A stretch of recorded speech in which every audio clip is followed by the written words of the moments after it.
We'll hear argument next in Case 23-1270, Riley versus Bondi. Mr. Bradley? Mr. Chief Justice, and may it please the Court, a sensible scheme of judicial review would provide a right to review on a petition properly filed, particularly on matters of life and death where errors left uncorrected are so contrary to the fundamental policies of the United States. But it also would not have the courts routinely intrude while the agency is still doing its work. When the agency is deliberating where a non-citizen can be sent, in light of an objection duly raised in the ordinary processes, that work is ongoing. Amicus's proposal would mean that a non-citizen-like petitioner is allowed to seek a court's decision on withholding issues that the agency has barely begun to assess. The INA does not suggest that Congress intended that surprising result. Instead, the statute is consistent with common sense. Regarding jurisdiction, Santos Zachariah already explained that Stone was not a holding on that point. The Court should adhere to what it said there. And certainly 1252b1 does not rank as jurisdictional under the modern rubric. I welcome the Court's questions. Did petitioner seek a review of the removal order? We are not seeking a review of his removability. We are seeking a review of the CAT decision, Your Honor. But the only jurisdiction we have is over the removal order. I think that's I would question that premise, Your Honor. A4 or does a also final allow order. Excuse me, a final order. The statute allows the court to conduct review within 30 days of a final order of removal, but it also clearly says the court has jurisdiction to review a CAT order, as the court explained in Nasrallah already. Have we ever said that you could do that independent of the final order? Not independent in the sense, and that is exactly the problem, Your Honor. I think that the sensible approach is to wait until the agency has concluded all of its work, and then you have one petition that encompasses removability, the order of removal, and the CAT questions that are Does the CAT question then convert the final order into a broader final order by attaching itself to that? I think what Nasrallah teaches us, certainly, is that it does not convert a CAT order that says that denies CAT relief is not converting the final order into something else, except from the timing of it and what gets decided is affecting the finality. Because as we explained in the brief, and I believe the government agrees, where you can be sent is something that remains to be decided. The removal order under the government's regulations has to tell you where you're going to be sent. You have an opportunity to object right then. If the process results in that being that where not working, then they're going to tell you where else, and then you might proceed into another. So it does not affect the removability. So do you have what's your best textual hook for that? I'm sorry, for which? For your argument that the CAT order has to be, it can expand the time limit of the final order. So it turns on what final means, Your Honor. And the statute we submit, obviously it explains what makes something final in certain circumstances. And aside from that, it's a word that this Court has interpreted in many contexts to mean that the agency's decision-making is full and complete on all issues, that the agency has dissociated itself from the decision-making process. That's the word final. The one definition in the statute, at least the courts on amicus's side, argued or concede that the one issue that defines finality is when the board concludes its work, correct?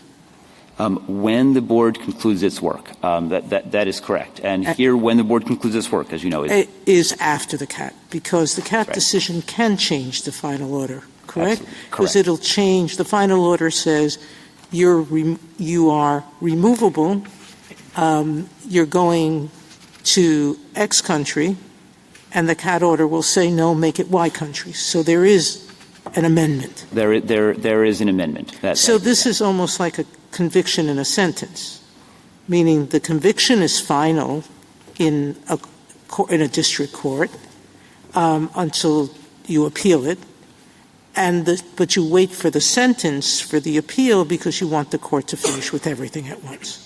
I think you have it exactly right, that analogy, and Nasrallah was familiar with that analogy, of course. That's the one That's the one in Nasrallah. Right. Now, Congress does use the word administrative in a different provision, the detention provision. Correct. 1252. So there they said when an order is administratively final, meaning when the agency has finished on this particular question. But it uses a different word, final order of removal here. That difference, how does it play into your argument?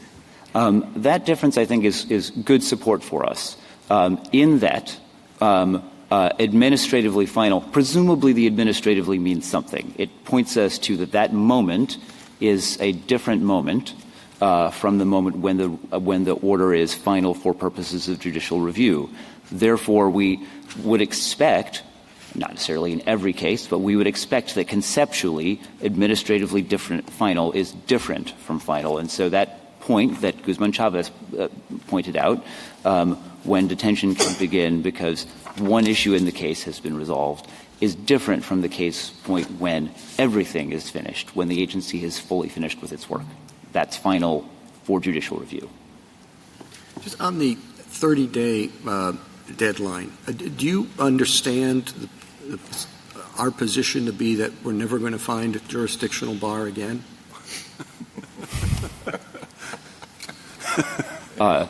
Certainly not. I think that there may well be one out there. I have not canvassed the U.S. Code, but the court has demanded something very clear from Congress to indicate that a time bar is jurisdictional, and there's nothing more here than the others that have not been jurisdictional. Well, I mean, there is the fact that they applied equitable tolling in the prior the Stone case and said equitable tolling was not available, which sounds like something you would say if you're dealing with a jurisdictional provision. It referenced our limitations on certiorari and time to appeal, which everybody agrees are jurisdictional, I guess, until the next case comes up. But at least now everybody agrees that they're jurisdictional. I mean, is it really a magic words case that statute has to say, and this is jurisdictional? So I'm going to take that in two parts, if I could. First thing is about whether this is a magic words case. I think if you look at everything in 1252 and the entire context, there are many, many clues that this particular deadline is not jurisdictional. They said jurisdiction when they meant it, and they did not in B1. In addition, they removed particular wording that was in the pre-1996 IRA that gave a specific point in time that is less clear under the amendment. So there are these textual clues. But the second thing is to go back to your observations about Stone. Whether the equitable tolling could be available Stone's an excellent example of something that mentioned that in passing and made no difference to the case. No one had asked for equitable tolling. What was asked for was a concept of non-finality that is just as available for jurisdictional as for non-jurisdictional deadlines.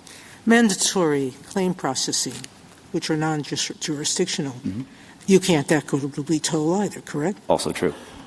Counsel, I just want to explore whether there's any daylight between your position and the government's position here. And one area that I wondered about was whether you think the CAT order itself is a final order of removal.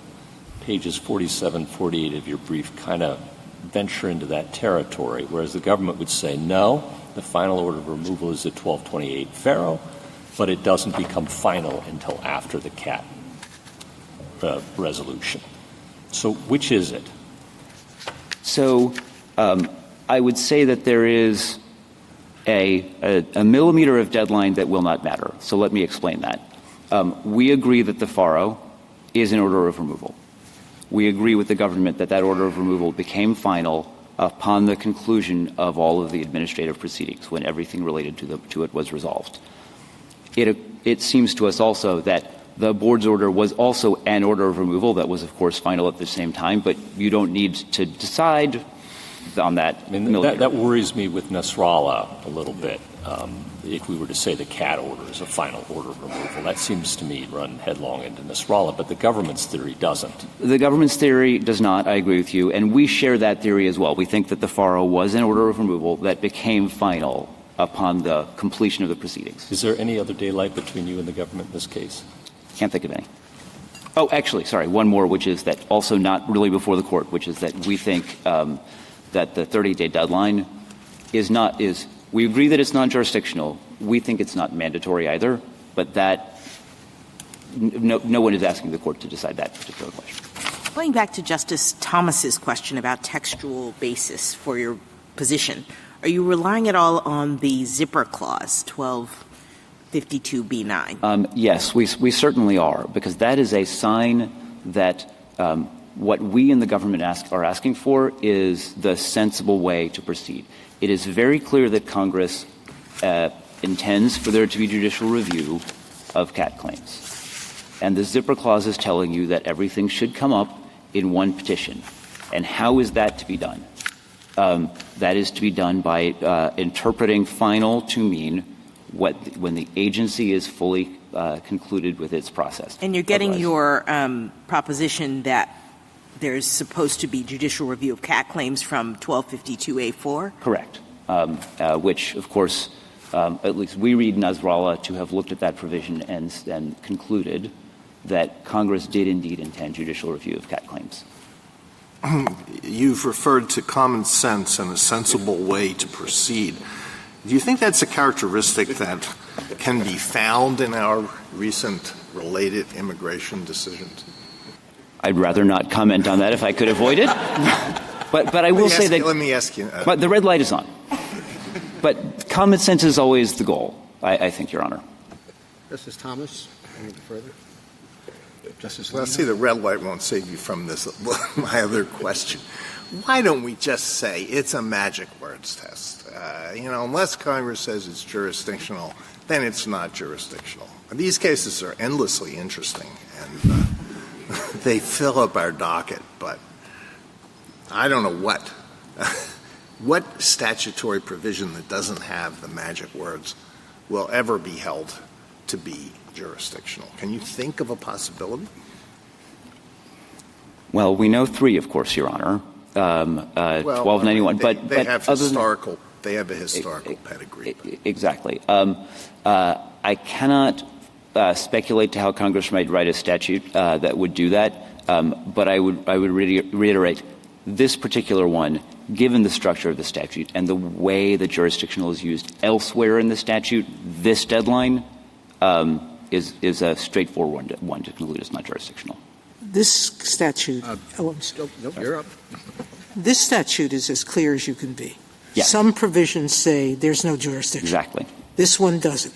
Correct. Exactly. And if Congress needed education, it certainly has enough opinions that just say it's jurisdictional and tell us that no other further relief can be given, correct? Agreed. All right. Ms. Kagan? Justice Gorsuch? Kavanaugh? Justice Barron? Justice Jackson? Thank you, counsel. Mr. McDowell? Thank you, Mr. Chief Justice, and may it please the Court. On the first question presented, the 30-day filing deadline in Section 1252b1 is not jurisdictional. That provision fails this Court's clear statement test, and Stone is not a binding jurisdictional ruling. On the second question, the petition here was timely because it was filed within 30 days of the Board's CAT order. In Section 1252a4, Congress provided for judicial review of CAT claims, and Nasrallah confirms that courts may review CAT orders together with removal orders. It follows that a CAT order becomes final at the same time as a removal order, so that challenges to both orders can be raised together in the same petition for review. Under amicus's position, many CAT claims would be unreviewable, but when Congress wanted to preclude judicial review in the INA, it did so expressly. it is unlikely that Congress would have precluded review of many claims indirectly by way of a generic 30-day filing deadline. I welcome the Court's questions.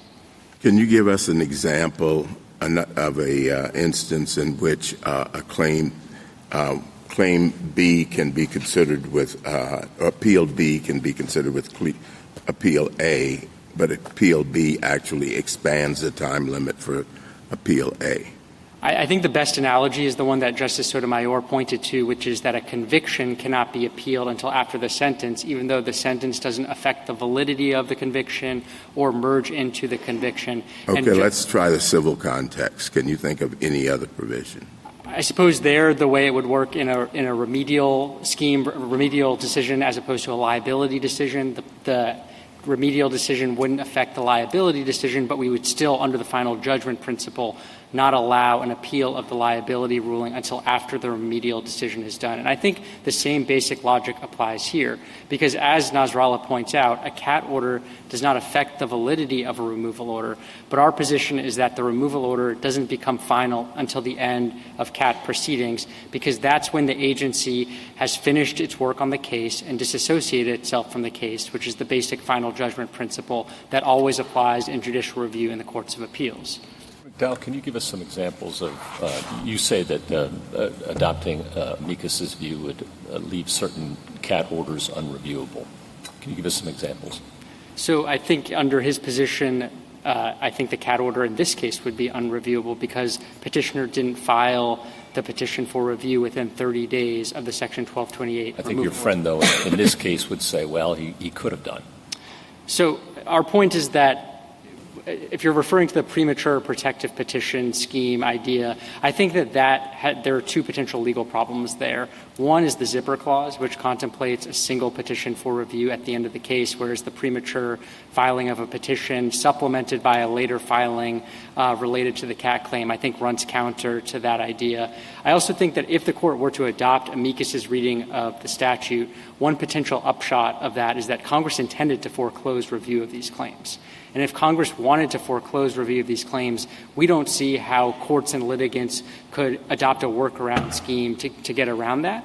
But obviously our frontline position is that Congress did want review of these claims. I think your friend on the other side would say, well, they can file these protective appeals and courts of appeals can hold on to them, and then when the CAT order matures, you're good to go. Would courts of appeals have to keep those notices of appeal on their docket? Could they, is there a risk they might dismiss them? I'm just not sure. I've not held a notice of appeal on my docket as an appellate court judge on the 10th Circuit for, a year, 2 years while the CAT order is on? I just don't know. I haven't encountered that. I think this points up another problem with this idea, which is that I don't actually think it's a particularly effective way of preserving judicial review because these procedures lie within the discretion of the courts of appeals. And so some courts of appeals may deny a motion to hold a case in abeyance. So I think we would end up with a patchwork system where some circuits are generally preserving review of these claims, others are not, and there might be even variation within circuits. We also see some other practical problems with the system. One is that it leads to a flood of meritless prophylactic petitions, which really aren't challenging the removal order itself. They're just a placeholder for a later decision that may actually go in the alien's favor. The second problem is that it creates a trap for the unwary because many people in this system are unrepresented and won't know that they have to file this sort of counterintuitive protective petition. And then finally, it does create administrative burdens for the courts and for the government. And what we've seen in practice is that many of these protective petitions end up being abandoned at the end of the day because the person gets withholding relief or because they just don't want to pursue the petition. So it really is just a waste of resources in many cases. Could I speculate and say, you're right, if we accept amicus's argument, basically CAT orders won't be reviewable because in those places where the courts don't want to stay the appeal of a petition for removal. That would happen for aggravated felons, and some people might say, well, that's a good thing. Congress didn't want them to delay deportation any longer than necessary. So I could see some people saying, don't worry about those guys, okay? But doesn't the board in a fairly significant number of regular asylum cases regular petitions for removal where the person's not an aggravated felon or someone else who's done something other than be here illegally, doesn't the board often split those decisions? It does. It does, Justice Sotomayor. So it affirms the petition for removal, Yes. but it remands That's correct. for the CAT claim. And under Amicai's position, those people who are not aggravated felons, those people then are deprived totally of the zipper clause, correct? That's right. And if I could just make 2 points in response to this idea. The first, as to your initial premise about aggravated felons, I do think that if Congress wanted to preclude judicial review of claims, CAT claims for aggravated felons, it would have said so expressly. That's what it did in Section 1252A2C when it precluded aggravated felons raising factual challenges to removal orders. But as to this mixed decision idea, which we raise on pages 38 to 39 of our opening brief, you have it exactly right. I think the upshot of amicus's reading of the statutory definition would be that there would be no review of the agency's withholding decision on remand. And again, that would be in an ordinary removal case outside of the expedited removal context. Judge Murphy's concurrence in the Sixth Circuit decision that we cite flags this exact issue and says that this is a potential spillover consequence of reading Nasrallah and the statutory definition quite broadly, as amicus is doing here. On the first point, you seem to be suggesting that there's some kind of clear statement rule before Congress would deprive judicial review of CAT claims. I'm just wondering about the origins of that, or if that's what you're saying. I didn't mean to be suggesting a clear statement rule. It's a structural point about the INA. In the INA, throughout the statute, when Congress wanted to preclude review of categories of claims, we see it over and over that it does so with express language. And here, amicus is not pointing to any express language precluding review of CAT claims by aggravated felons. Instead, he's pointing to what is really just a generic 30-day filing deadline as a way of arguing that Congress indirectly or implicitly precluded judicial review of these claims. And I just think that as a structural matter, that's hard to square with the INA, its context and its structure. And haven't we also said in Guerrero-Lasprilla that there's a presumption of judicial review, that, we not foreclose the possibility of judicial review over agency action unless there's clear and convincing evidence that Congress intended that result? That's right, Justice Jackson. We don't think you actually need to get to the presumption in this case because we think the statutory structure and the context are sufficiently clear to show that Congress wanted review of these claims, particularly Section 1252A4, which is what I referenced in my introduction. But we don't deny that if the statute were truly ambiguous, that the presumption would apply here. We just don't think you need to get to that here. And just to get back to the Section 1252A4 point, Justice Thomas, that is express textual evidence that Congress wanted there to be judicial review of CAT claims. And I think it stands to reason, and then we also have Nasrallah, which says that CAT orders are reviewable together with removal orders. And so I think it really does stand to reason that a CAT order must become final at the same time as a removal order so that a person can consolidate challenges to both orders into the same petition for review, which is what the zipper clause contemplates. Another way of seeing the same point is that it's unlikely that Congress would have given express textual evidence that CAT claims are reviewable, but at the same time written a deadline so short as to render many of those claims unreviewable. Normally, Congress doesn't give with the one hand and then take with the other in that sort of manner. Under your position, is it the case that an order that is final is rendered non-final by the filing of the subsequent application? No, that's not our position. Our position is that when a person has a withholding-only claim, the Section 1228B removal order does not ever become final until the withholding-only claim is resolved. It's not that it is final and then becomes non-final. It's that it never became final in the first instance until those proceedings are resolved. And that's because Okay. What is the time requirement for filing a withholding-only claim? the regulations contemplate that the claim is raised with the agency before the Section 1228B removal order is issued, and here it was raised immediately after. So if there were a situation where a person didn't raise it for 30 days after the entry of the Section 1228B removal order, we would agree that at that point the order would be final and the petition for review timeline would have run. But here, and as is usually the case under the regulations, these claims are brought contemporaneously with the entry of the Section 1228 removal order. The problem is that the resolution of those claims takes much longer because these are often very fact-intensive claims, as opposed to a Section 1228B removal order, which has very little process because it's meant to be expedited. And how long, do you know by any chance how long on average it takes to resolve CAT claims? We don't have exact numbers, but my sense is it usually takes several months if it's a serious claim. If it's a meritless claim, these can be resolved fairly quickly because the asylum officer will say that there's no negative or there's no reasonable fear. Then the immigration judge will sustain that. And both of those officers have to make those decisions within a 10-day span. So they can sometimes be resolved relatively quickly. But here, when it's a serious claim, here the IJ actually found that he was entitled to CAT relief, and then that was reversed by the BIA. When it's a serious claim like that, it can sometimes take several months to even over a year. The dissent in Guzman-Chavez pointed to some instances where they took multiple years, I believe. So as between the two, in light of that, as between these two options, which one is preferable and why? The first would be the requirement that a prophylactic petition for review be filed, and the second would be your position that there's no need to do anything until after the CAT claim is resolved. Do you think that there's a risk that your position would lead to greater delay?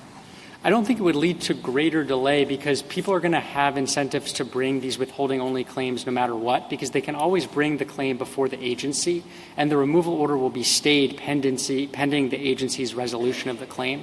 So these claims are going to be brought either way if there's a plausible reason to bring them. The only additional delay under our interpretation versus amicus's, and I'm setting aside the protective petition scheme, which I've already discussed, but the delay here would be the time needed for the Court of Appeals to review the withholding-only determination. And I also want to just point out, in terms of the any public safety concerns about giving this additional time or additional process to aggravated felons, it's important to bear in mind that they can be detained throughout the entirety of the agency proceedings as well as subsequent judicial review proceedings, and this Court affirmed that power in Guzman-Chavez. So just as a matter of government practice, when you have the order of removal but the CAT proceedings have not yet been concluded, what does the government feel itself free to do with the alien? So the removal order would be stayed as to the designated country of removal. So we would not be able to remove the person to that country. There is this issue of third country removal.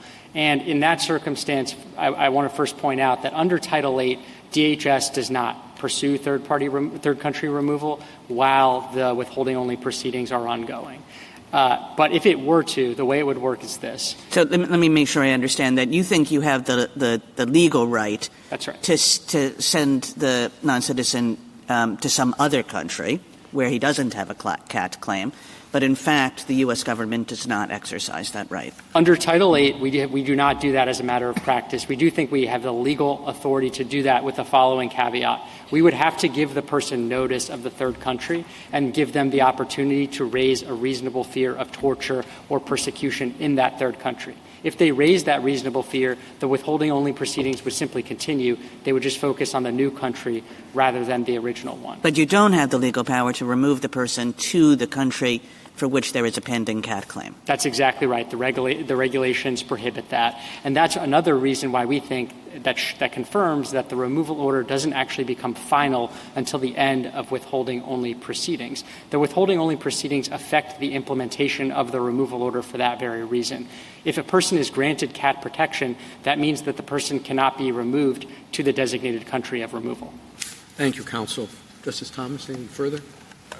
Would the party have to request consolidation with the removal order proceedings? Under our position, under our frontline position, no, because the removal order does not become final until the end of the CAT proceedings. Only after the CAT proceedings conclude would the person be able to file the petition for review. It would be exactly the way it works in ordinary litigation, where the appeal is filed after the entirety of the district court proceedings have come to a conclusion. That's what we're proposing here. So how would that work in this case? You have a removal order that's being appealed, right? A final order. So in this case, the petitioner brought his petition for review after the CAT order was issued. Yeah. And we are saying that that was okay because the order of removal did not become final until the end of the CAT proceedings. So his petition here was timely because it was within 30 days of the CAT order. And the CAT order was what rendered the removal order final. Justice Alito? In this case,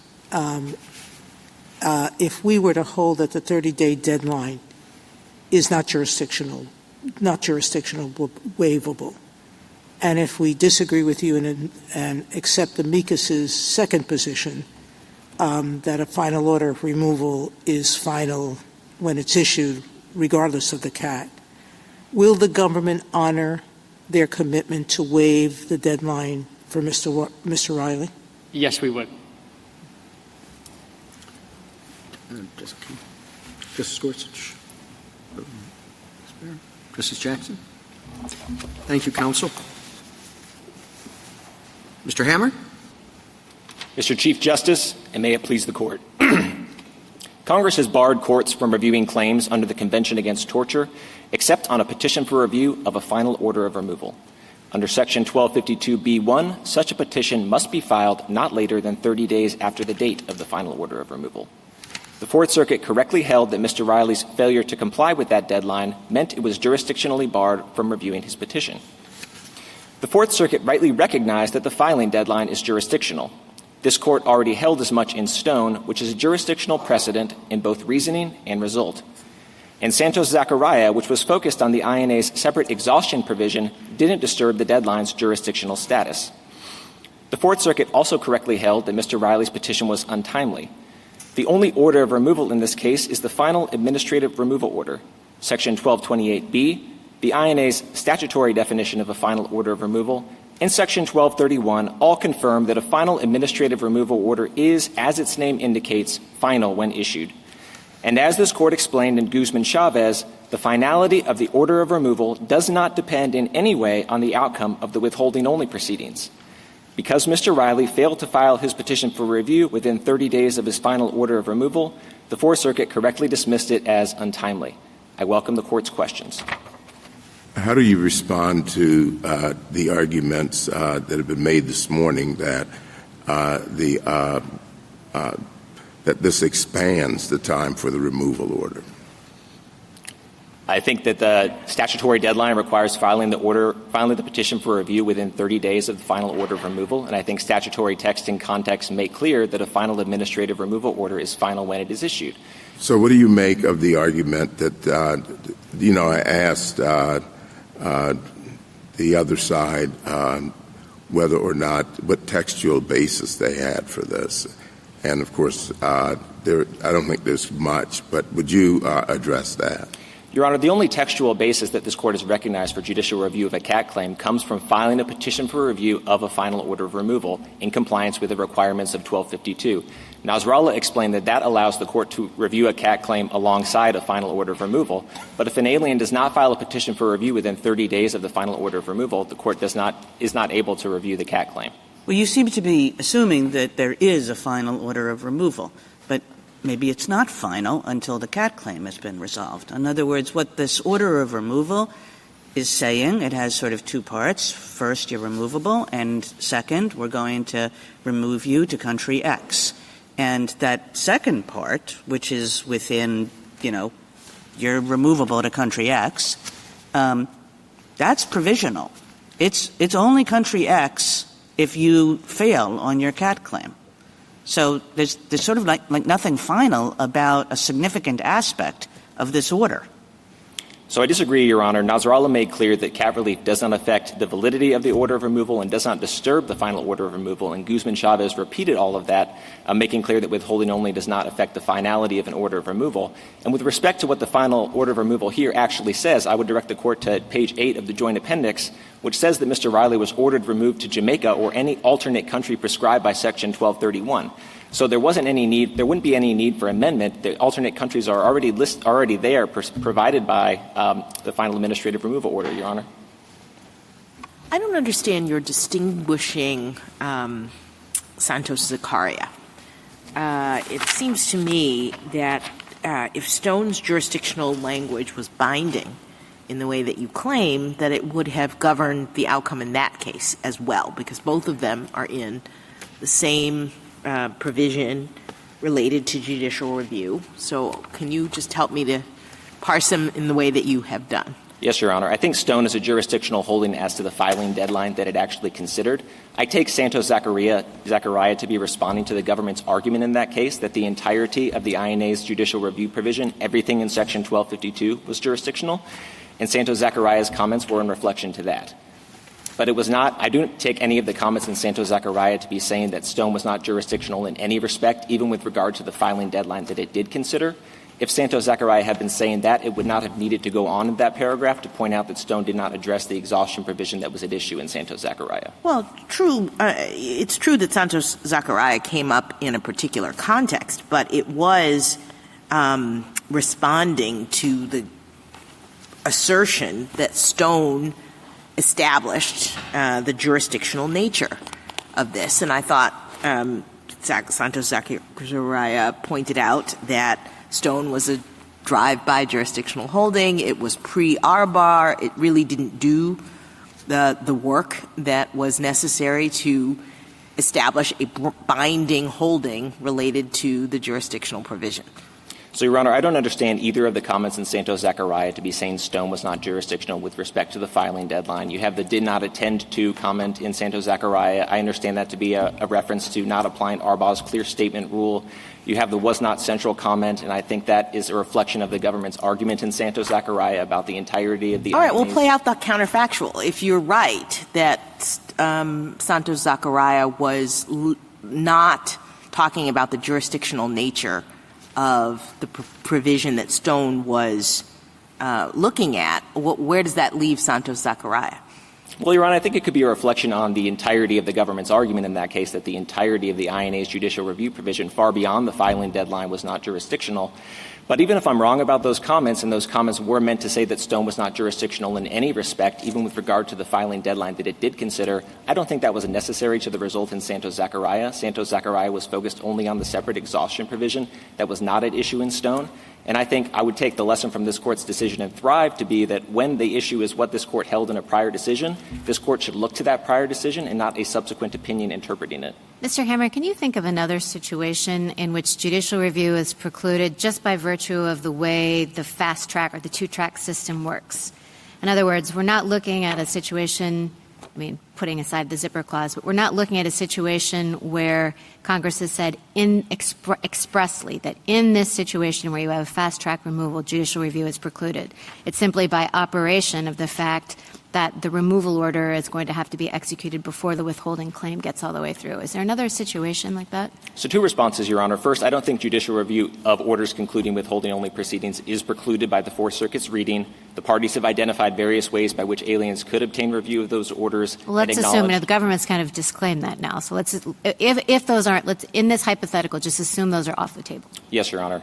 If those are off the table, if those are not valid, then I think this is a unique form of judicial review. I'm not aware of another one that is like this. It allows CAT claims to be reviewed, but only if you file a petition for review of a final order of removal. So I'm not aware of an analogy to it, but I don't think it would be surprising if Congress meant to restrict judicial review that it would do it for these particular classes of aliens who have been convicted of aggravated felonies and illegal reentrants. That would not be a surprising class given Congress's interest in expediting the removal of those aliens. Is that consistent with the presumption of judicial review? So again, frontline position is that I think there are means available to get judicial review. Setting that aside, I don't think the presumption, I don't think the court needs to resort to the presumption given the plain meaning of the filing deadline. Would you say then that your argument maybe not hinges, but is helped significantly by the available of these alternate routes? I think it has helped, but I don't think the presumption needs to be raised at all because I don't think the text is ambiguous with respect to what the meaning of a final order of removal is, Your Honor. But if your frontline position is that there is judicial review, even with respect to these people who are in expedited proceedings, if that's your frontline position, isn't it a quite odd way to write a statute to say yes, you get judicial review, but we're going to set up a 30-day deadline, which effectively precludes you from ever getting that judicial review? Well, I think it wouldn't preclude you from getting the judicial review. If these alternative means are available, it would just require you to file the protective petition and hold it in abeyance, which the government represents has been done in the Fourth Circuit since this decision. And I think this Court has been clear that administrative burden or complexity is not a reason to depart from the plain meaning of the statute. But I also think there was a good reason for Congress to do it this way, and I think this relates to the policy consequences of Mr. Riley's and the government's position. So Mr. Riley's and the government's position separates administrative finality on the one hand from finality for purposes of judicial review on the other. And by doing so, they create a risk that aliens can be removed from the country to a third country during withholding-only proceedings without ever having the chance to go into court and get a stay. That's a significant policy problem, and that's because, as everyone here agrees, the final administrative removal order is administratively final as soon as it's issued. That authorizes the government to remove the alien to a third country so long as the government provides a notice of that and the alien doesn't have a fear of persecution or torture in that country. But as long as withholding-only proceedings are ongoing, according to Mr. Riley and the government, there will not be a judicially final order, and so the alien won't be able to go into court and get a stay. That's a particularly significant problem because there will be cases in which aliens both want to challenge the validity of their 1228B orders and seek withholding relief, and those aliens will be put to a difficult choice. They will either need to forego their withholding proceedings so that they can immediately get judicial review and a stay of their 1228B orders, or risk it, go into withholding proceedings knowing that there's a chance they might be removed to a third country before ever having the chance to go into court and get a stay. That cannot happen on the Fourth Circuit's reading because the Fourth Circuit's reading marries administrative finality with finality for purposes of judicial review. I'm sorry. I thought that there was a stay for the petition for removal when a CAT claim is made within the 30-day period. There is not, Your Honor, and the government explained that the government believes itself and does, in fact, have the authority to remove an alien to a third country. To a third country, but Exactly. They said, you forgot the subject to notice and an opportunity to file an amended CAT claim on the new designation. So it's not an open-ended thing. And you answered Justice Barrett by saying it makes sense that aggravated felons and people who have come back illegally shouldn't have expanded appellate rights under CAT. But the government has conceded that people who haven't had either of those two situations, who have appealed to the board and are subject to the zipper clause in terms of the 30-day period, the board not infrequently affirms the petition for removal and remands the CAT claim. You're saying those people can't appeal either. Your Honor, I think that generally in those cases, aliens would have the opportunity to do it, and that's because of the board's particular remand policy. So under a 1978 board decision called Matter of Patel, when the board remands a case, it's a general or plenary remand that allows reconsideration of any issue on remand unless But the not board the petition for review if they've affirmed it. It would allow for reconsideration of the removability decision by the IJ unless the board expressly limits the remand to that withholding issue. So to take your hypothetical, if the board did expressly limit its remand to the withholding issue, then yes, it's possible that scenario would arise. Well, that's how I saw it when I was on the circuit court, which is the boards would affirm the petition for review, the final orders of removal, and remand just on the CAT claims. They did it routinely. So yes, Your Honor, the board has the option to expressly limit its remand to the withholding issue. I would just note that in these situations, aliens will also often be seeking asylum in addition to the withholding claim. And because asylum does go to the validity of the removal order, it would forestall the finality of the removal order while the asylum claim was being considered. Can I go back to Justice Barrett's question about the presumption? I guess I don't understand why the text of the statute is not ambiguous concerning the meaning of final order in the expedited removal context. When you look at the definition, both prongs of it are pegged to a determination by the Board of Immigration Appeals, which doesn't happen in the expedited removal context. So why couldn't that be a basis for determining that this was sufficiently ambiguous that the presumption kicks in? So 2 points, Your Honor. First, we don't think the presumption comes up so long as these alternative means of getting judicial review are available, like the protective petitions. But I'm sorry, I thought the standard was whether the statute was ambiguous, not whether there's some other way we could figure this out. Well, judicial review would be available if those alternative if you can file a protective petition, then judicial review would be available, so the presumption wouldn't help resolve anything. you get it either way. But I think Justice Jackson's point is the presumption of reviewability helps us interpret statutes. And if the statute's ambiguous, then it kicks in, and it has nothing to do with facts on the ground, and you can skin the cat some other way. You want to respond to that? Yes, Your Honor. This Court has said that when this is Thunder Basin footnote 8, because Court of Appeals review is available, this case does not implicate the strong presumption that Congress did not mean to prohibit all forms of judicial review. Yeah, but if the statute, I mean, what do you say, though? I mean, it seems to me 1101A47, when it defines final order, really is pegged to the board's decision one way or the other. And here we have none. So, Your Honor, I acknowledge that Congress could have spoken more directly to this situation. Well, it could have spoken to this situation at all, right? Well, I think it could have spoken more directly. I'll acknowledge that, Your Honor. But I think it's clear in light of Section 1228B, which does speak directly to this situation in two critical places. So Section 1228B4F calls an order entered under that subsection a final order of removal, using exactly the same language that Section 1252 does itself. And that's only confirmed by Section 1228B3, which imposes a stay or a bar on the removal of the alien for 14 days from the date of issuance of that order in order that the alien has the opportunity to apply for judicial review, confirming that that order is final when it is issued. If we didn't have Stone, just to shift gears a little bit, would you read 1252B1 as jurisdictional? Your Honor, I acknowledge that the filing deadline likely would not satisfy the clear statement test apart from Stone. Just to mention that the definition a little bit more, Your Honor, I think the best way to understand this, that is a statute-wide definition. It applies by its terms to the entirety of the INA, so it covers Section 1228B. And I think the best way to read it is to reconcile it with 1228B, particularly in light of the history of the two provisions. The predecessor to Section 1228B that originally dispensed with the need for a hearing before an immigration judge was adopted in 1994.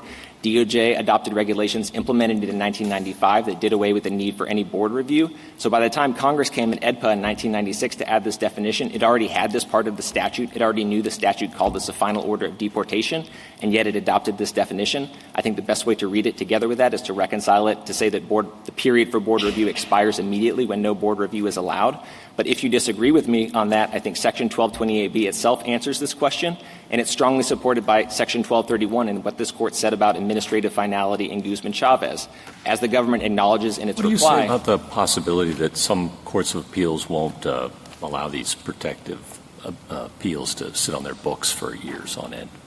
Your Honor, I think this Court could provide guidance about the situations in which those motions for abeyance should be granted. The Court has done something similar in the habeas context in Rines v. Weber, where it authorized a stay and abeyance procedure for district courts so that habeas petitioners could go into district courts and go into state court to exhaust their claims before coming back. This Court could authorize something like that. I don't think that's necessary here, Your Honor, because I think the meaning of the filing deadline is plain, but the Court could provide guidance in that way. Counsel, you say that Stone's rejection of tolling indicates that it's a true jurisdictional holding. But tolling can be unavailable in equitable proceedings as well, can't it, when the deadlines are equitable? Yes, Your Honor. It is true that some claim processing rules also foreclose tolling, but they don't do it in the way that Stone did. So this Court in Irwin held that non-jurisdictional statutory deadlines are presumptively amenable to equitable tolling.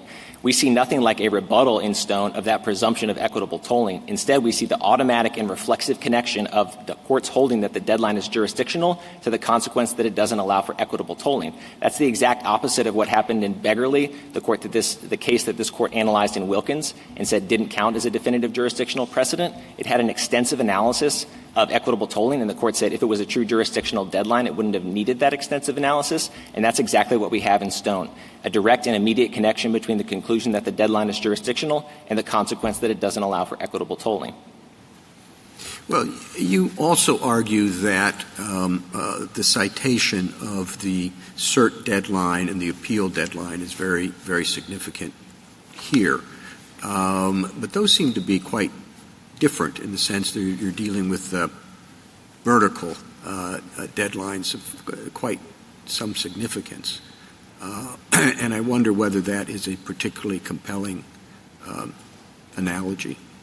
Your Honor, I think it was the analogy that the court found compelling in Stone. It was the analogy that supported the court's ultimate conclusion that the deadline was jurisdictional and engaged in this extensive analysis, comparing the deadline to file a notice of appeal from a final order of deportation to the time to notice of an appeal from a district court judgment, which, as you point out, this court has recognized as jurisdictional both before and after Arbaugh. The court also compared the effect of the motion for reconsideration to the effect of a Rule 60B motion, which doesn't strip the Court of Appeals of jurisdiction.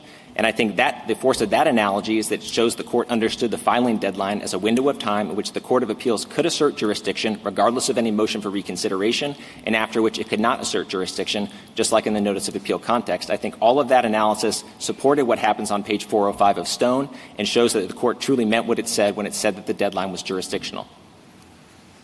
But just to underscore Justice Gorsuch's point, under our modern jurisprudence, you would agree that it's not jurisdictional, that you're relying on the Stone precedent as the reason why we should hold that it's jurisdictional here. I am relying on the Stone precedent, Your Honor, and I think this is exactly the situation in which statutory stare decisis has its effect.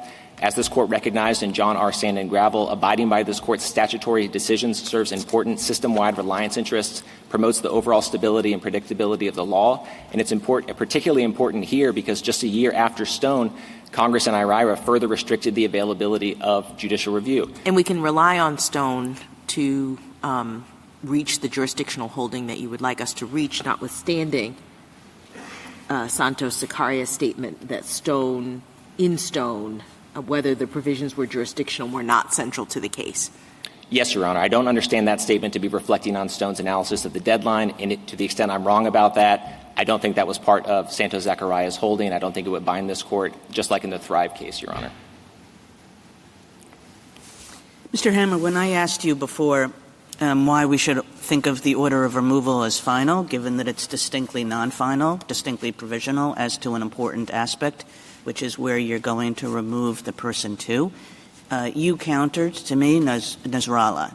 Is there anything else that you would say about that question, or is this like you think, look, that's what Nasrallah forces you to do, is to think of that order as final, even though it's not final, as to where the person can be removed to? Is there anything else other than Nasrallah? Yes, Your Honor. I think it's a strong point that this order allows the removal, even while withholding-only proceedings are ongoing, of the alien to a third country. The order does not have to be amended. Well, it does.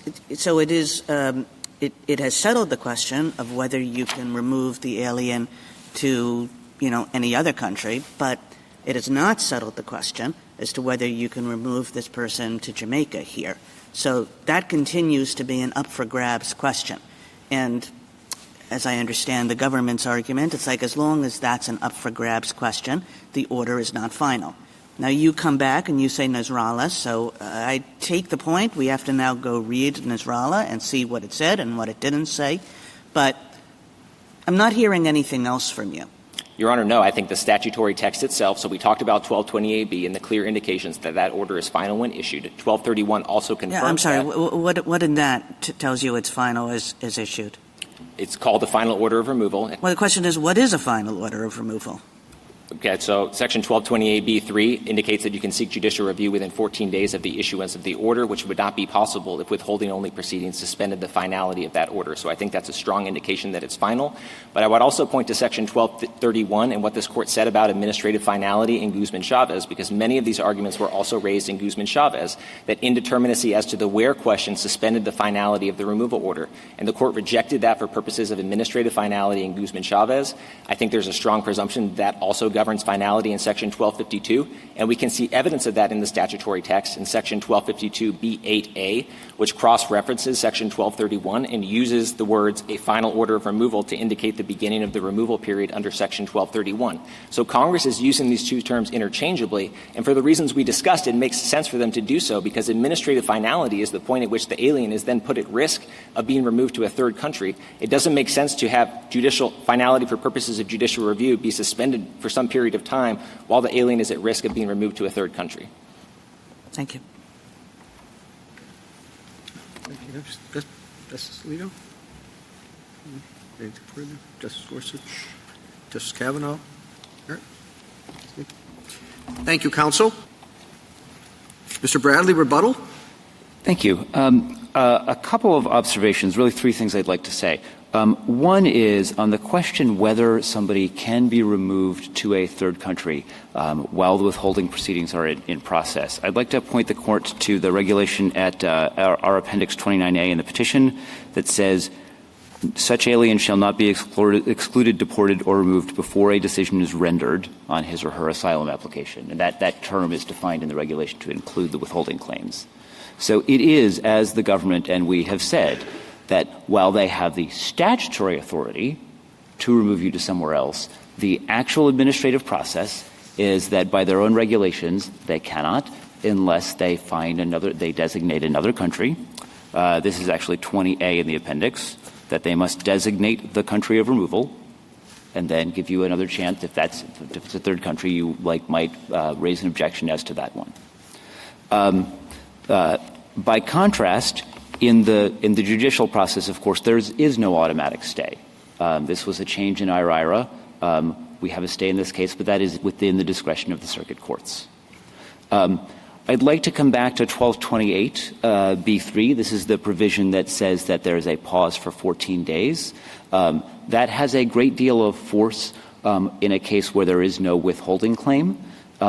But there's nothing about that provision that shows it was intended to cover every case. It is a limited protection of limited benefit for certain circumstances, not all of them. Third, I'd like to come back to this question of the protective petitions. It is more than simply that the courts would have to hold them in abeyance.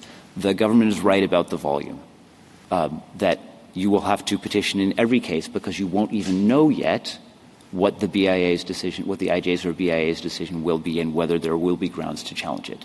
In addition, you'll have to be filing a petition in response to which the government is supposed to file the administrative record for a case that is still ongoing and you're still building the administrative record.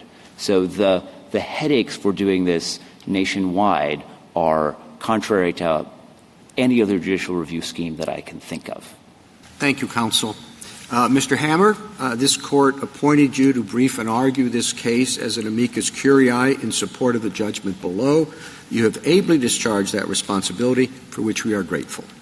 The case is submitted.